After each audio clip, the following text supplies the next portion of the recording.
Hey guys, it's Chandler and welcome back to the Marshall and Southern. Once again, we're here on the SCL layout and we've got a different road name of locomotive you're not used to seeing.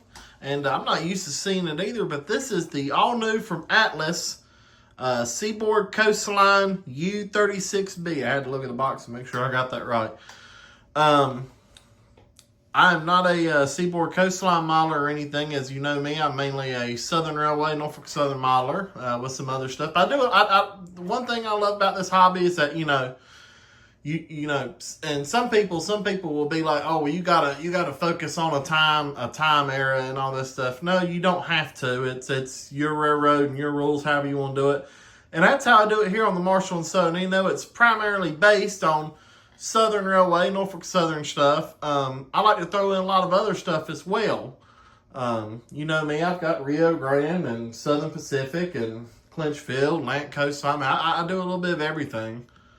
Anyway, long story short, just kind of give you some backstory why I bought these. Once again, just scrolling around on Lombard Hobbies website, and these had just popped up. I had heard about the U36Bs coming out. I just hadn't really paid any attention to them. I didn't really see anything that I liked, but Seaboard Coastline, it does kind of fit in with the Southern a little bit, and at least the Clinchfield and stuff too on that side. So, I mean, it does tie in a little bit.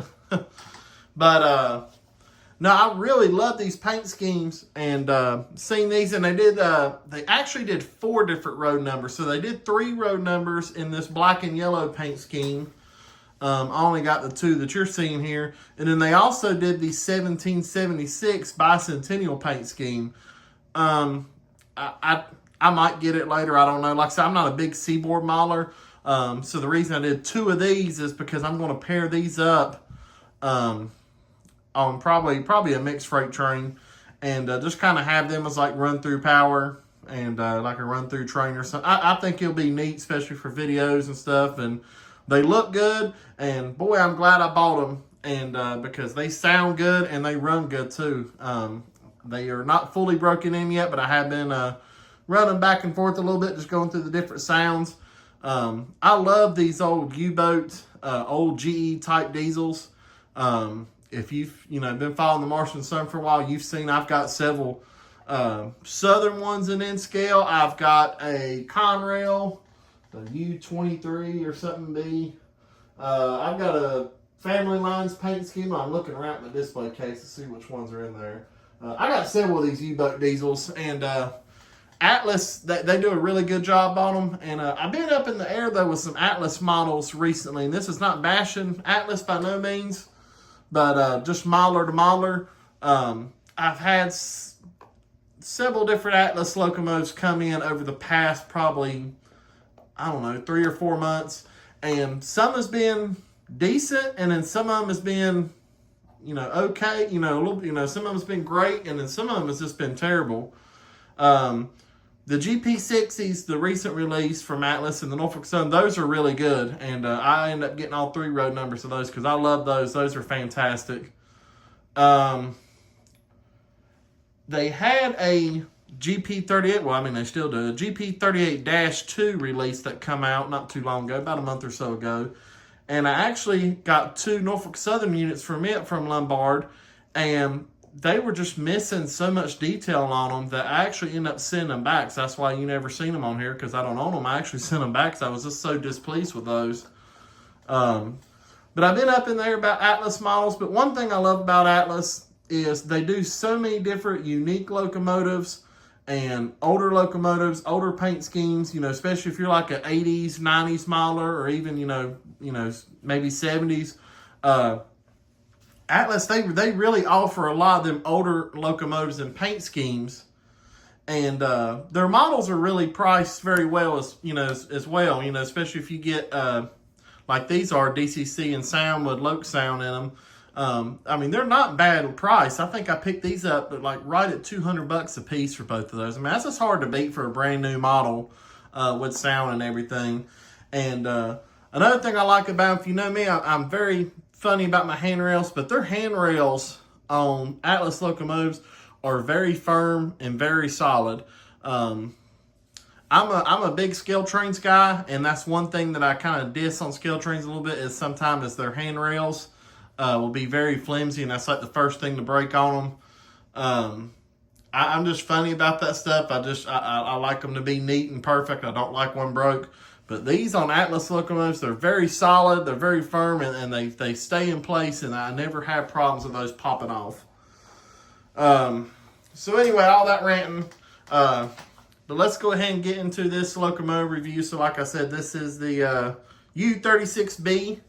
These just come out and they got them in different roads, different paint schemes and so forth. But I did the Seaboard Coastline. And so we're going to go ahead and we're going to fire the 1778 up. Both of them's got the same sounds and everything, so we'll just do this one.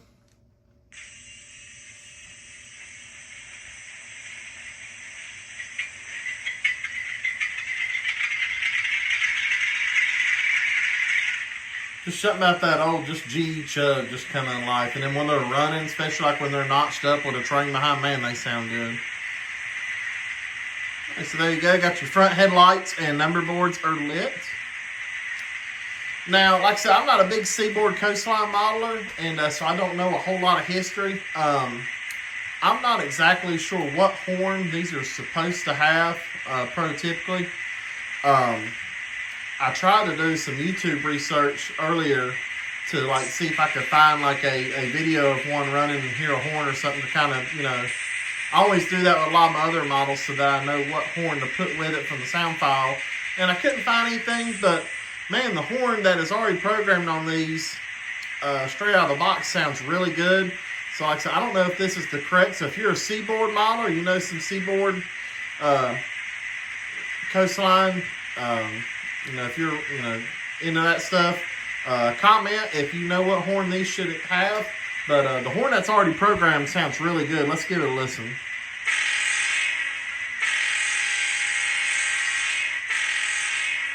I mean, it's got a good quill to it, and it sounds really good. So as far as I'm concerned, that's the horn I'm leaving on these, unless I find out that that's just totally wrong or something. But I really like the way it sounds. I've actually never heard that horn on another ESU sound file or decoder, so that's the one we're staying with. Here's the bell. Let's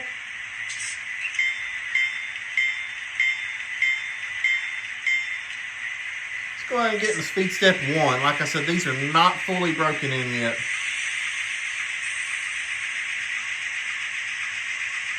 But even at speed step 1, I mean, it's pretty solid. Just jump up to 5.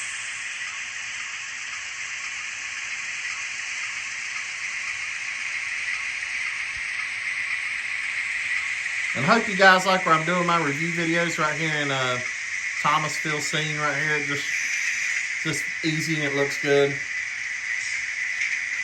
Let me show you here. They do have a backup light as well. So we'll turn the camera so you can see that reverse light and number board's lit. We're going to jump straight into speed step 10.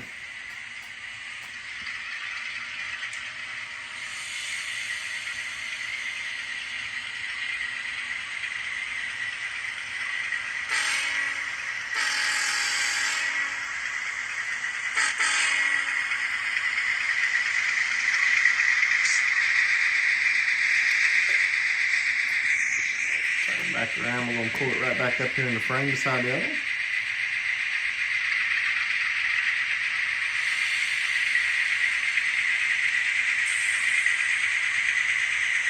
But I must say, Atlas did a very good job on these. I am very pleased with these. Both of them worked very well straight out of the box. No broken or missing pieces on them. The sound great on them. So Atlas, in my opinion, y'all made a really good comeback with these. And these are fantastic, and I can't wait to run them on some trains and to show you guys them run around the layout. But hey guys, that's pretty much it for this video. You know, I don't really do full videos here, or full review videos on Marshall and Southern. I just kind of give you a short little overview of it, the basic sounds and so forth. But don't forget to click that link in the bio to take you to all the other Marshall and Southern accounts. And stay tuned for another video. Appreciate you guys watching. And try to get to 1,000 subscribers. You can help me get there by the end of the year. We're doing good. And lots of new people have been joining and watching the different videos. I appreciate all the support from everyone.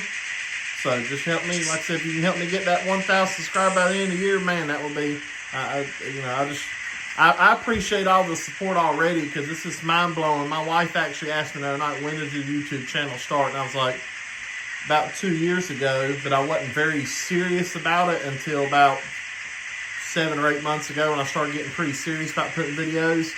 And man, it just blesses me to death to know how much you guys really enjoy the stuff I put out there. And like I said, I'm not a pro modeler or nothing by any means, but you know, I do what I love, and I show you guys what I do, and y'all seem to enjoy it, and I really appreciate that. But with all that being said, appreciate you guys watching. Y'all take care. We'll see you in another video.